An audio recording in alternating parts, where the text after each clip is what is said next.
الله أكبر الله أكبر الله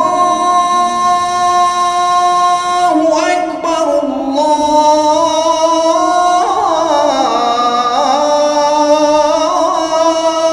أكبر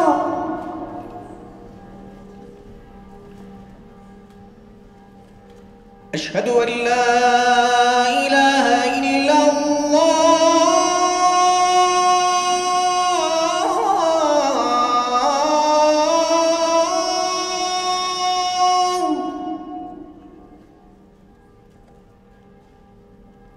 أشهد أن لا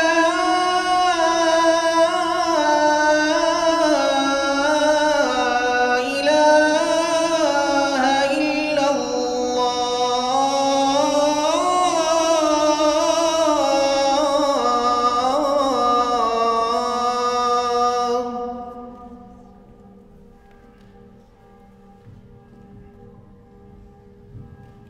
أشهد أن محمدًا رسول الله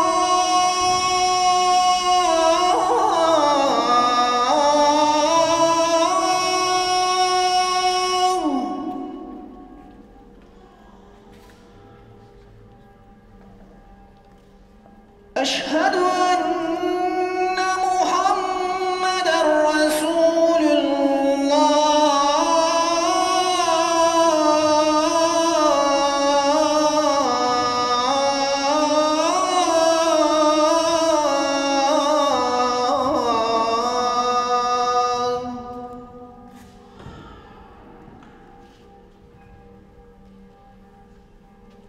حي على الصلاة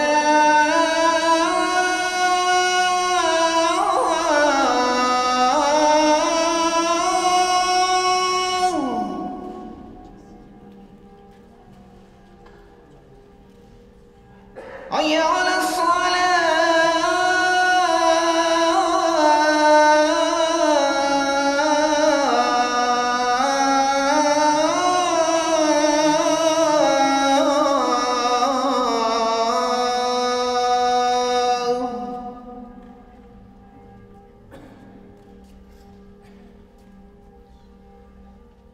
حي على الفلاح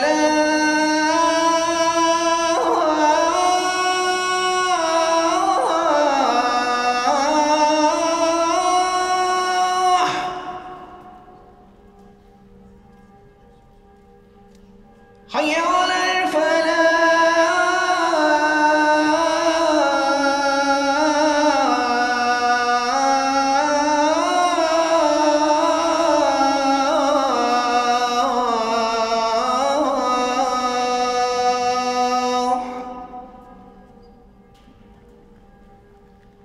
الله أكبر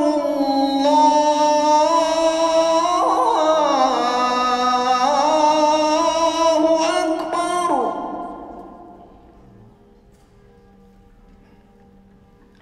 لا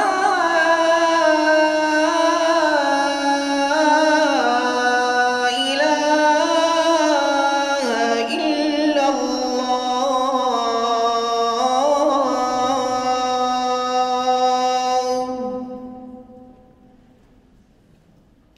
Bonjour à tous et bienvenue.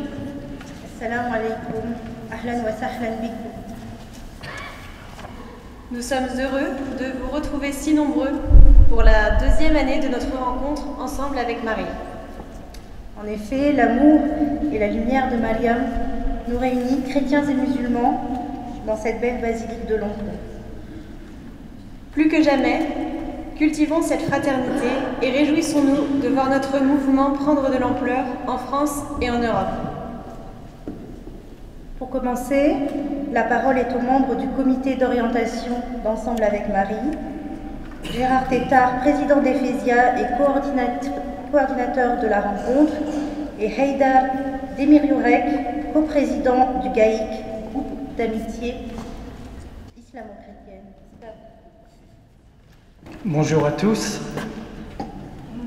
Avec Haïdar, nous sommes heureux, au nom du comité d'orientation, de vous souhaiter la bienvenue très chaleureusement avec une grande gratitude pour votre présence. Commençons notre rencontre en évoquant le nom de notre Créateur. Bismillahirrahmanirrahim. Au nom de Dieu, le très miséricordieux, le tout miséricordieux. Monseigneur Dubost, Anouar Kibubèche, Monseigneur Gemayel, Monsieur Bernard Thibault, Monsieur le recteur Halil Meroun, c'est un immense plaisir pour moi de vous souhaiter la bienvenue à cette cérémonie pour rendre hommage à Marie, figure qui nous est commune, chrétiens et musulmans. Je tiens à remercier les intervenants, les personnes qui ont rendu possible cette rencontre et surtout le Père Gatineau pour l'accueil qui nous est réservé cet après-midi dans la basilique de Lompont.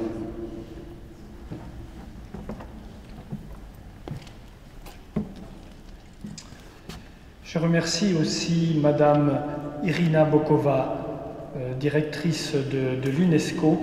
Elle n'a pas pu être là, mais elle nous a envoyé son discours qui va être lu tout à l'heure. Elle a tenu à se rendre présente de cette façon. Le message d'Ensemble avec Marie qui va être donné cet après-midi est, je crois, une richesse et une parole nécessaire pour notre temps.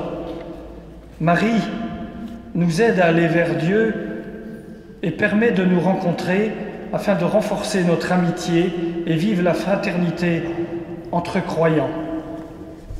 Croyants et citoyens, car la fraternité est aussi une dimension de notre devise républicaine. Les beaux textes de l'Évangile et du Coran relatant l'Annonciation vont être lus pour que la figure de Marie, modèle de foi et de fidélité, soit rendue plus vivante encore dans nos cœurs et dans nos vies.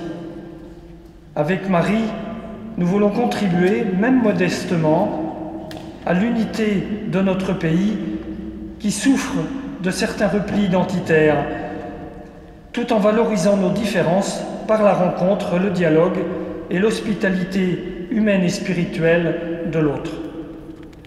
Réunis dans cette belle basilique comme croyants, nous affirmons que les religions contribuent à la vie sociale, à la paix, au vivre ensemble, et qu'elles ne peuvent être renvoyées dans des niches de vie privée seulement. Promouvoir la paix, la fraternité est notre but. Par une démarche spirituelle et populaire et citoyenne, nous pensons qu'il est possible de contribuer à réenchanter la société, privée souvent d'idéal, de rites et de défis positifs, notamment pour la jeunesse. L'affaiblissement politique et spirituel de la France et sans doute de l'Europe est le fait majeur de notre temps. Doit-on se résigner? Non. Je crois que nous devons être des spirituels avec un sens politique et citoyen pour contribuer à ce que la France et l'Europe se respiritualisent et soient fortes face aux coups de boutoir et aux idéologies qui veulent fragmenter nos sociétés. De Lompont s'élève une demande qui s'adresse à chacun de nous. Que naisse un grand mouvement des cœurs, des esprits, de volonté pour la paix.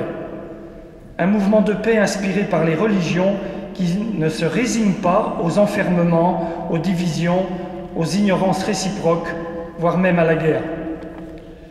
La ligne de fracture ne se situe pas entre chrétiens et musulmans, mais entre ceux qui veulent l'unité, l'harmonie, et ceux qui veulent la fragmentation, la division du tissu social. Cette rencontre ne se limite pas à Lompont, d'autres ont lieu dans des villes de France, en Belgique, en Tunisie et bien sûr au Liban. Nous souhaitons que les peuples européens et du Proche-Orient déploient des énergies humaines et spirituelles pour faire advenir un monde meilleur et plus heureux. Les religions peuvent le rappeler à l'humanité. Se rencontrer, c'est affronter le défi de l'altérité, c'est se confronter à nos différences. C'est difficile parfois, mais quelle richesse! Et je suis sûr que c'est le défi de ce XXIe siècle mais le moyen indispensable pour lutter contre l'expansion des fondamentalismes. Chers amis, ce soir, nous serons plus assurés pour relever les défis que nous réserve la société, lutter contre les ignorances, faire coexister les religions, nourrir une espérance et mieux percevoir que nous avons un destin commun, un futur vivable pour nos enfants et pour nous-mêmes. N'hésitons pas à être les pionniers de l'accomplissement de la civilisation de l'amour, de la culture de la rencontre, où les croyants sont en même temps des citoyens engagés avec d'autres croyants et citoyens. Je forme des vœux pour vous, vos familles, vos associations, afin que Marie soit un modèle et continue de nous rassembler. Je forme des vœux pour que, ne renonçant pas à vivre, nous ne renoncions pas à agir. La confiance nous y aidera, puisse-t-elle grandir cet après-midi, ainsi que notre espérance qui permet de lever nos yeux vers un horizon que nous souhaitons moins sombre pour avancer sans peur.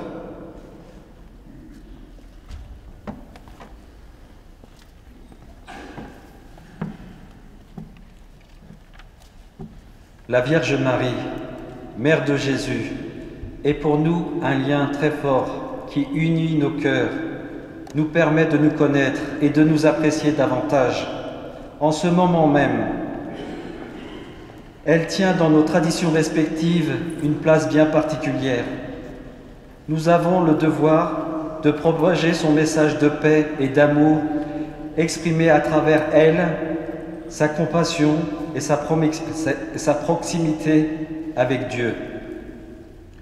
Nous vivons dans un monde qui, aujourd'hui, plus que jamais, a un besoin vital de répondre à son appel à la clémence et à la confiance contre les élans venus des ténèbres. Votre présence cet après-midi et la fraternité qui nous unit en ces jours de doute sont les signes de l'espoir d'une vie commune, pacifiée et heureuse. Nous sommes conscients de la difficulté de la tâche qui nous attend, mais grâce à l'attachement et au respect profond que nous éprouvons envers Marie, nous pouvons surmonter nos peurs, nos incertitudes, dépasser les futilités de notre société de consommation pour aller vers l'essentiel, l'amour de Dieu et de l'humanité. Soyons avec notre foi au Seigneur face aux souffrances et aux incompréhensions. Allons les uns vers les autres, sans préjugés, avec bienveillance, comme il nous est demandé, pour changer en nous nos imperfections, et ensuite, remettons-nous-en à Dieu pour qu'il change nos attitudes vers le bien, comme le suggère la sourate, le verset 11 de la sourate 13. Je cite, « En vérité, Dieu ne change pas l'état d'un peuple tant que celui-ci ne change pas ce qui est en lui-même. » Je vous souhaite d'apprécier et de vivre pleinement le programme de cette célébration, moment de recueillement, de prière et d'écoute en proximité avec Marie.